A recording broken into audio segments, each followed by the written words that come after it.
August 2023, Shorthand Tamil Junior Grade. Get ready for the dictation. 10 seconds. 5 seconds.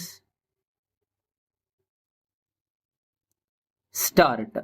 வணக்கத்திற்கு உரிய பெரியோர்களே, தாய்மார்களே, உங்கள் அனைவருக்கும் எனது அன்பு மிகுந்த வணக்கத்தையும் சுதந்திர தின நல்வாழ்த்துக்களையும் தெரிவித்துக் கொள்கிறேன். வரலாற்று சிறப்புமிக்க இந்த புனித ஜார்ஜ் கோட்டை கொத்தளத்தில் நம் தாய்த்திரு நாட்டின் மணிக்கொடியை 4வது முறையாக ஏற்றி வைப்பதில் நான் பெருமிதம் அடைகிறேன். இந்த நாள் இந்திய நாட்டின் விடுதலைக்காக போராடிய தியாகிகளையும், குறிப்பாக தமிழகத்தைச் சேர்ந்த பல தியாக செம்மல்களையும் நினைவு கூறும் ஒரு நல்ல நாள். வங்கக் கடலோரம் வீசும் பூங்காற்றில் சுதந்திரமாக பட்டொளி வீசும் நம் தாயின் மணிக்கொடி இந்திய திருநாட்டின் சுதந்திரத்திற்காக தங்கள் இன்னுயிரை தியாகம் செய்த பல தியாகச் செம்மல்களின் வரலாற்றுப் பதிவுகளை நம் கண்முன்னே கொண்டு வந்து சேர்க்கிறது.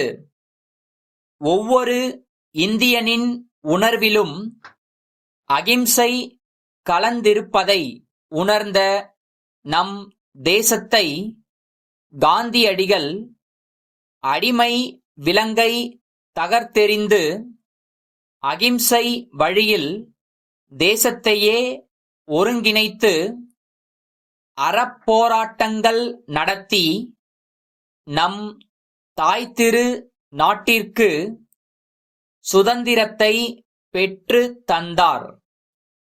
நம் தமிழகத்தை சேர்ந்த பல தியாக சீலர்கள் இந்திய நாட்டின் அடிமை விலங்கை தகர்த்தெறிய தங்கள் வாழ்நாளை அர்ப்பணித்தனர்.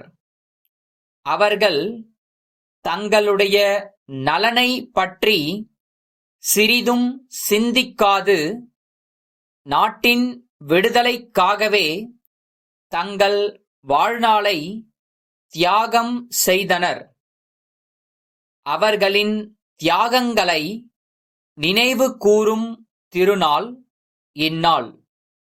எண்ணற்ற தலைவர்களும், கவிஞர்களும், கலைஞர்களும் இந்திய நாட்டின் விடுதலைக்காக எண்ணிலடங்கா தியாகங்களை செய்தும் சுதந்திர உணர்வை பரப்பியும் இன்றும் நமது நாட்டின் அடையாளங்களாக திகழ்ந்து கொண்டிருக்கிறார்கள்.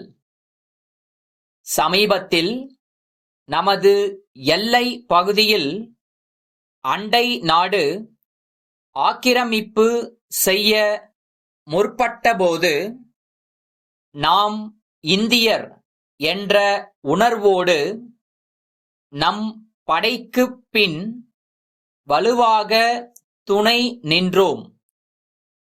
இந்திய நாட்டின் விடுதலைக்காக தங்களின் இன்னுயிரை ஈந்த தியாகச் செம்மல்களை சிறப்பிக்கும் வகையில் அவர்களுக்கு வழங்கப்பட்டு வரும் ஓய்வூதியமும் சுதந்திர போராட்ட வீரர்களின் வாரிசுதாரர்களுக்கு வழங்கப்பட்டு வரும் குடும்ப ஓய்வூதியமும் சிறப்பு ஊதியமும் உயர்த்தி வழங்கப்படும் என்பதையும் மகிழ்ச்சியுடன் தெரிவித்துக் கொள்கின்றேன்.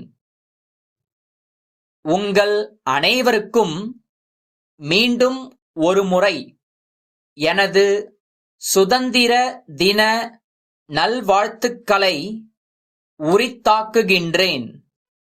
நன்றி, வணக்கம். திருப்பூர் குமரன் வீதியிலிருக்கும் கண்ணப்பன் கோவை சாந்தா பதிப்பகத்திற்கு எழுதும் கடிதம். அன்புடையீர், வணக்கம்.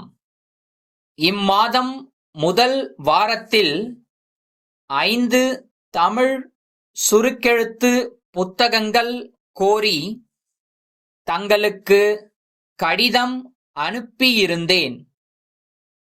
தங்களால் அனுப்பப்பட்ட பதிவுக்கட்டு நேற்று கிடைத்தது.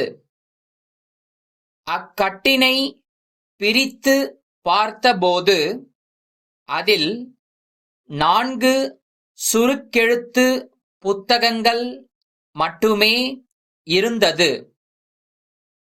உரையின் அளவும் 4 புத்தகங்கள் அடங்கும் அளவில்தான் உள்ளது. இத்துடன் தாங்கள் அனுப்பிய புத்தகங்களின் உரையையும் இணைத்து அனுப்புகிறேன். எனவே விடுபட்டுப் போன ஒரு புத்தகத்தை விரைவில் அனுப்பி வைக்குமாறு அன்புடன் கேட்டுக்கொள்கிறேன். மேலும் புத்தகத்தின் விலை 90 ரூபாய் என்பதை நான் பின்னர் அறிந்து கொண்டேன். தாங்கள் கோரியதற்கிணங்க ஒரு புத்தகத்திற்கு 100 ரூபாய் வீதம் 5 புத்தகங்களுக்கு 500 ரூபாய்க்கான காசோலையை அனுப்பியுள்ளேன். தங்கள் உண்மையுள்ள